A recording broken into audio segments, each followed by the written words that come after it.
আজ তোমাদের জন্য তোমার প্রকল্প নম্বর 2, যেটা হচ্ছে শিক্ষার অধিকার আইন এবং তার যথাযথ বাস্তবায়ন, স্কুল ছুট সমস্যা। এটা আঞ্চলিক একটা সমীক্ষা। এই শিক্ষার অধিকার আইন হচ্ছে আমাদের ভারতের সংবিধানের যে মৌলিক অধিকার আছে 21-1 নম্বর ধারা, সেইখানে তোমার মৌলিক অধিকার সম্পর্কে আহ, এই যে বিষয়টা সম্পর্কে শিক্ষার অধিকার আইন সম্পর্কে বলা আছে। আর রাষ্ট্র 6 থেকে 14 বছর বয়স সমস্ত বালক বালিকাদের জন্য অবৈতনিক প্রাথমিক শিক্ষার ব্যবস্থা করবে। একই সঙ্গে ভারতের সংবিধানের 4th অংশে বর্ণিত মৌলিক কর্তব্য আছে, সেখানে 6 থেকে 14 বছর বয়স্ক সমস্ত বালক বালিকার প্রাথমিক শিক্ষাদানের ব্যবস্থা পিতামাতা বা অভিভাবকের একটি গুরুত্বপূর্ণ কর্তব্য। এছাড়া হচ্ছে 2009 সালে তোমার শিক্ষা অধিকার আইন মাধ্যমে সারা ভারতবর্ষে মানবিক উৎকর্ষ সাধনের চেষ্টা করা হয়। উদ্দেশ্য হচ্ছে সর্বশিক্ষা অভিযানের আওতায় বিনামূল্যে পাঠ্যপুস্তক বিতরণ, মিড ডে মিল এবং সব শিশুকে স্কুলে নিয়ে আসা ইত্যাদি কাজে নেওয়া হয়েছে। এই যে 6 থেকে 14 বছর সমস্ত শিশু যারা, তাদেরকে তোমার যাতে বিনা পয়সায় মানে অবৈতনিক এবং দুপুরের খাবারটা পেতে পারে, তার জন্য উম, এই উদ্দেশ্য নিয়ে বাচ্চাদেরকে স্কুল স্কুলমুখী করানো যে উদ্দেশ্য, সেটা এই প্রকল্পে করতে হবে। 100% শিশু স্কুলে নিয়ে আসার স্বপ্ন আজও আমাদের দেশে আমাদের দেশে এখন পর্যন্ত আসেনি। এই নিয়ে তোমার এলাকাতে একটা হচ্ছে সমীক্ষা করতে হবে, স্কুল ছুট সমস্যা নিয়ে একটি প্রজেক্ট করতে হবে। এ, সবার জন্য শিক্ষাক্ষেত্রে গণতান্ত্রিকরণ, এই কথাগুলো আমাদের ভারতের সংবিধানে উল্লেখ থাকলেও বাস্তবে কিন্তু আমাদের এই আয়োজন উদ্যোগ কোনোটাই সম্পূর্ণ হয়নি। ভারতে আজকে অনেক রাজ্য আছে যেগুলোতে মানুষ মানে প্রাথমিক বিদ্যালয়ের পাঠই শেষ করতে পারেনি। তা আমার দরিদ্র আমাদের দেখলে দেখা যাবে দরিদ্র তার সীমা এতটাই যে শিশু ভিখারির সংখ্যা অনেক। ট্রাম, বাস, ট্রেন স্টেশন, গেট, রেলগেট সামনে উঠলে দেখবে শিশু হচ্ছে যে ভিক্ষা করতে দেখা যাচ্ছে। এই সব দিক থেকে তোমার হচ্ছে একটা প্রজেক্ট তৈরি করতে হবে, কেন তারা হচ্ছে স্কুল সুসমতা হচ্ছে, কেন তারা অবৈতনিক এবং তোমার হচ্ছে দুপুরের মিড ডে মিল পাওয়া সত্ত্বেও তোমার হচ্ছে আহ, কেন বাচ্চারা স্কুলমুখী হচ্ছে না। এই নিয়ে তোমাদের একটা শিক্ষার অধিকার আইন যেটা আছে সেটা নিয়ে একটা তোমাদের প্রজেক্ট তৈরি করতে হবে। সেই প্রজেক্ট তৈরি করার জন্য তোমাদেরকে 6টি প্রশ্নের বেছে নিতে হবে। 6টি প্রশ্ন নিয়ে তোমাদেরকে আহ, আশেপাশে যে গ্রাম বা অঞ্চল আছে সেখানে গিয়ে তোমাদেরকে বিষয়টা প্রজেক্টটা সম্পূর্ণ করতে হবে।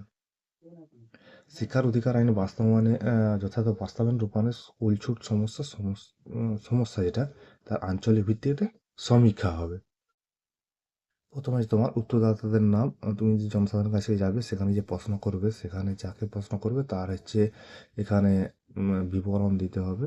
উত্তরদাতার নাম, তার ক্রমিক নাম, কত নম্বর লোকের বা ব্যক্তির কাছে তুমি পৌঁছেছো, সেখানে যদি 1 নম্বর হয় 1, 2 নম্বর হয় 2, সেরকম ক্রমিক সংখ্যা তোমাকে দিতে হবে।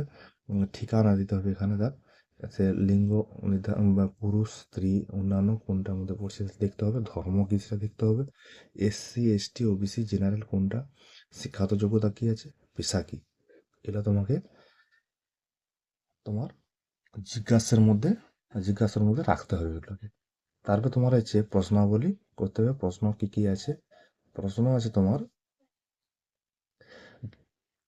শিক্ষার অধিকার একটি মৌলিক অধিকার, সংবিধানের 86তম সংবিধান সংশোধন অনুসারে সংযোজিত হয়েছে 21-নম্বর ধারায়। 6 থেকে 14 বছর বয়স্ক সকল ছেলেমেয়েদের অবৈতনিক বাধ্যতামূলক শিক্ষার ব্যবস্থা করা হয়েছে। এ সম্পর্কে আপনি জানেন? প্রশ্ন করা হবে। সে জানলে হ্যাঁ বলবে, না জানলে না বলবে, যেটা হবে সেটা। 2-এর দাগে বলা আছে, ভারতের সংবিধান অনুসারে পিতামাতা ও অভিভাবক মৌলিক কর্তব্যের 6 থেকে 14 বছর বয়স্ক প্রত্যেক শিশুকে শিক্ষাদানের ব্যবস্থা করতে হবে। 51 86তম সংশোধনী সম্পর্কে কি আপনি জানেন? সে হ্যাঁ অথবা না যে কোনো একটা উত্তর দিবে, সেই উত্তর তোমাকে লিখতে হবে। 3 আছে, আপনার পরিবারে স্কুল যাওয়ার যোগ্য ছেলে মেয়ের সংখ্যা কত? ছেলের সংখ্যা কত বলবে, তাহলে মেয়ের সংখ্যা কত আছে সেটা বলবে। তারপরে আছে আপনার পরিবারের যে ছেলে মেয়ে যেই হোক না কেন তারা বিদ্যালয়ে কি যায়? পরপর ছেলে বা মেয়ে দুটি কোশ্চেন আছে, হ্যাঁ অথবা না, মাঝে মাঝে যেগুলো হচ্ছে যেরকম বলবে সেরকম উত্তর দিবে। 6 নম্বর, কোন ক্লাসের পর থেকে আপনার ছেলে মেয়ে স্কুল যাওয়া বন্ধ করেছে? যদি না হয় তাহলে এই কোশ্চেনের অ্যান্সার হবে প্রথম শ্রেণী, দ্বিতীয় শ্রেণী, যে শ্রেণী থেকে যাওয়া বন্ধ হবে সেই শ্রেণী হবে, তা আমাকে ঠিক চিহ্ন মারতে হবে। তারপর যে আপনার ছেলে বা ছেলেদের মেয়েদের স্কুল না যাওয়ার কারণটা কি? কি কারণ? তারপরে কোশ্চেন, আপনার ছেলে বা মেয়েদের স্কুলে না যাওয়ার কারণ কি? পয়সার অভাব, বা পরিবারের যে তার মৃত্যু হয়েছে, স্কুলের দূরত্ব, যাতায়াতের অসুবিধা, পরিবারের আপত্তি, কোনটা? 8 নম্বরে আছে আপনার ছেলে বা ছেলেদের মেয়েদের স্কুল না যাওয়ার কারণটা কি? বিদ্যালয়ে শিক্ষক নেই, নিয়মিত ক্লাস হয় না, বিদ্যালয়ে যে পরিকাঠামো তার কি অভাব, বা শিক্ষকদের প্রতিকূলতার ভূমিকা, বা পরিবেশের অভাব, কোনটা? এইবার যেভাবে হবে তোমাকে সেভাবে তার উত্তর দিতে হবে। 9 গেছে আপনার মেয়েদের বিদ্যালয়ে না যাওয়ার কারণ কি? বাল্যবিবাহ, শৌচাগারের অভাব, যাতায়াতের পথে নিরাপত্তার অভাব, মেয়ের ঘরে বাইরে যায় না। যেটা উত্তর হবে সেরকম তার অ্যান্সার হবে, উত্তর হবে সেরকম উত্তর দিতে হবে। তারপরে আছে তোমার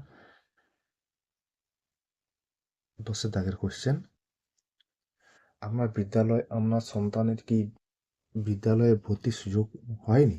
যেটা হবে সেইটা, বাবা মায়ের স্থায়ী ঠিকানা নাই, কাজের সন্ধানে বাইরে যাওয়াই কি স্কুল ছুটির মূল কারণ, আমার সন্তানের জন্য প্রয়োজনীয় স্পেশাল স্কুলের অভাব আছে কি?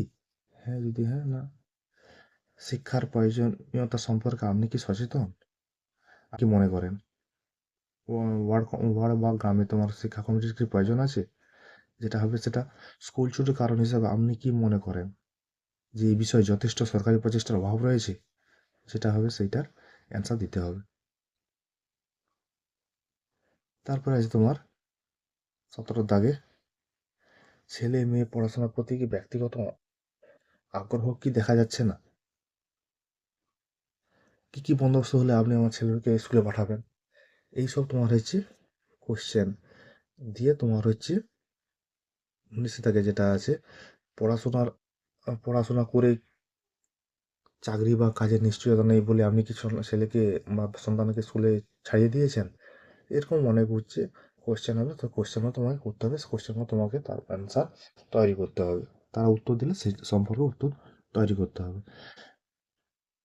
তারপরে 20 আপনার সন্তানের পড়াশোনা ছেড়ে দেওয়ার পেছনে পড়া ছাড়া যদি কোনো কারণ থাকে, আপনার সন্তানের পড়াশোনা ছেড়ে দেওয়ার পেছনে পড়া ছাড়া, মানে যে পড়াশোনা ছাড়া যদি অন্য কোনো কারণ থাকে, কি কারণে সেটা লিখতে হবে, এখানে লেখার কথা বলেছে, এখানে তোমার লিখতে হবে।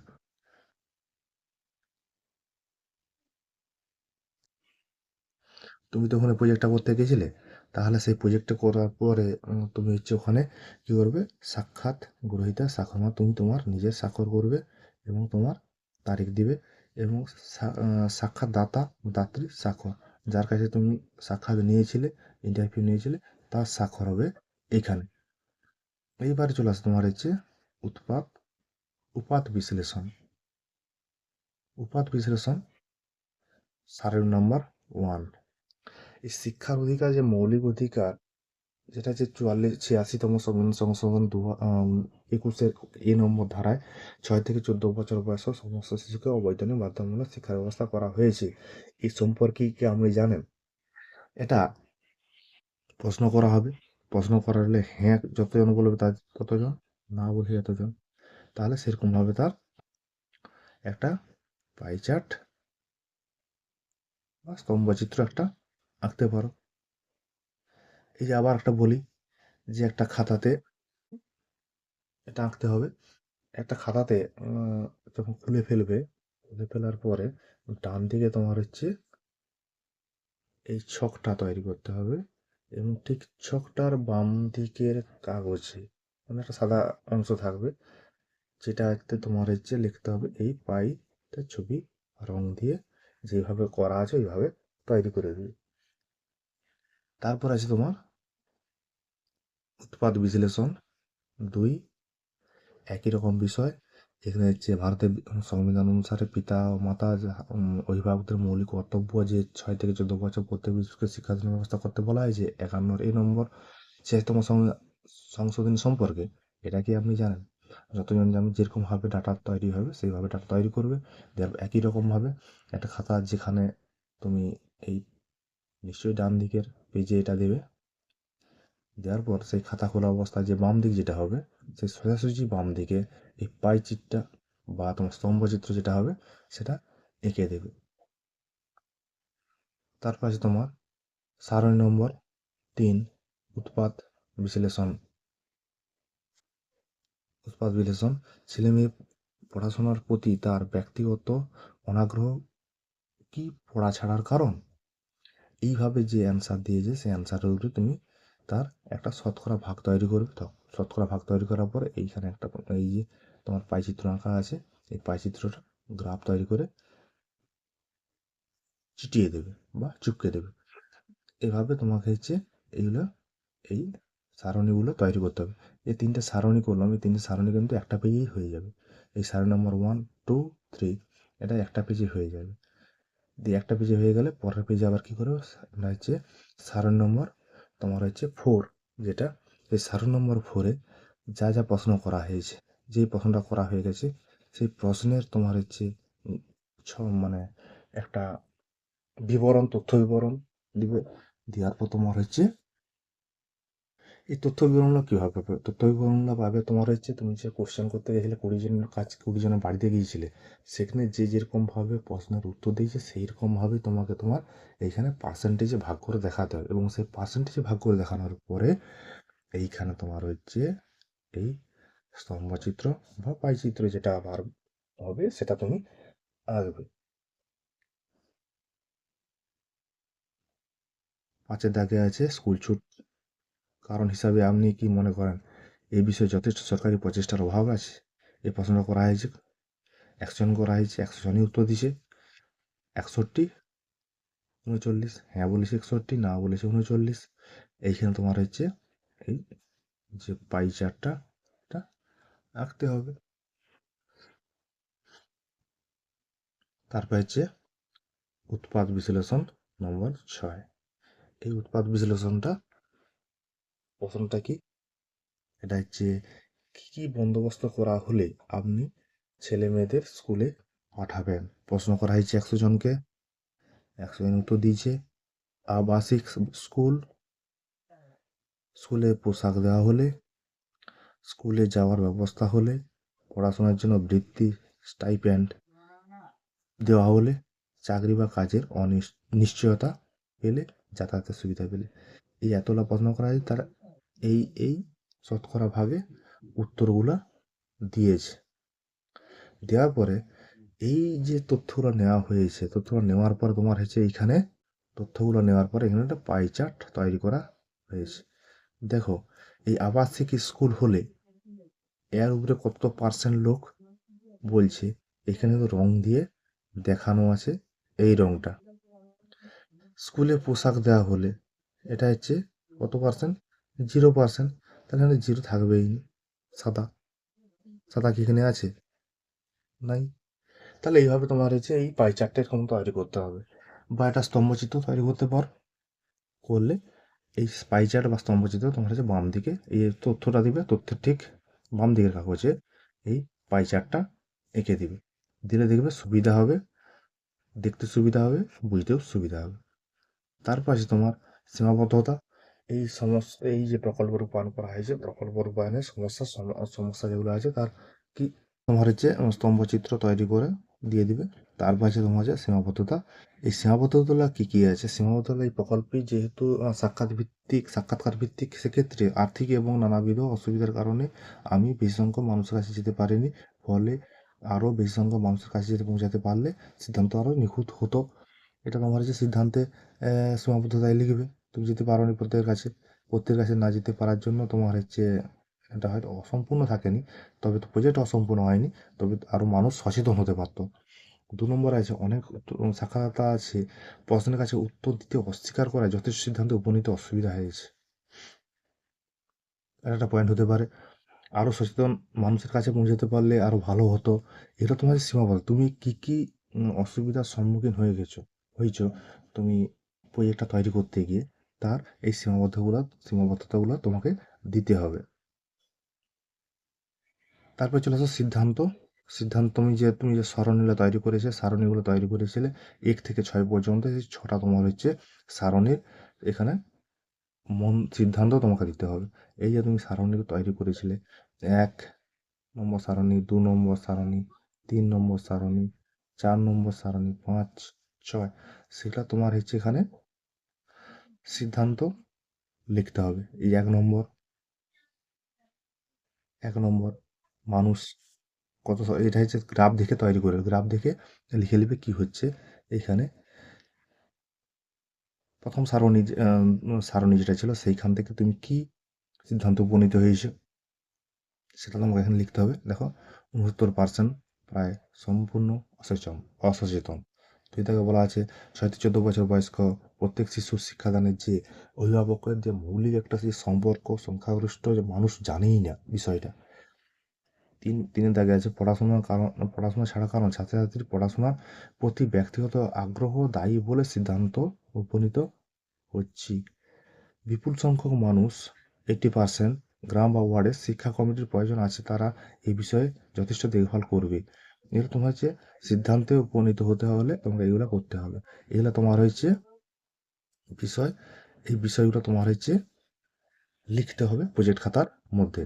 আরেকটা জিনিস, এই যে প্রজেক্ট খাতার যে তোমার প্রজেক্ট খাতা তৈরি করার সময় এই প্রজেক্ট খাতার চারিদিকে এইভাবে একটা কিছু গ্রাফ এগুলো এঁকে দিলে পিকচারটা দেখতে সুন্দর লাগে, ভালো লাগে। প্রজেক্ট তৈরি করেছো একটা সিস্টেমের মধ্যে চলছো, সেইটা হচ্ছে ভালো করে বোঝা যেতে পারে। আচ্ছা, এইটা হচ্ছে আজকে আমাদের এই পর্যন্ত শিক্ষার অধিকার আইন হচ্ছে যে প্রজেক্ট আছে সেই বিষয়ে আমরা হচ্ছে আলোচনা করলাম আজকে। তোমরা উপকৃত হলে আমার ভালো লাগবে। আমার তোমাদের জন্য এই কিঞ্চিত প্রয়াস।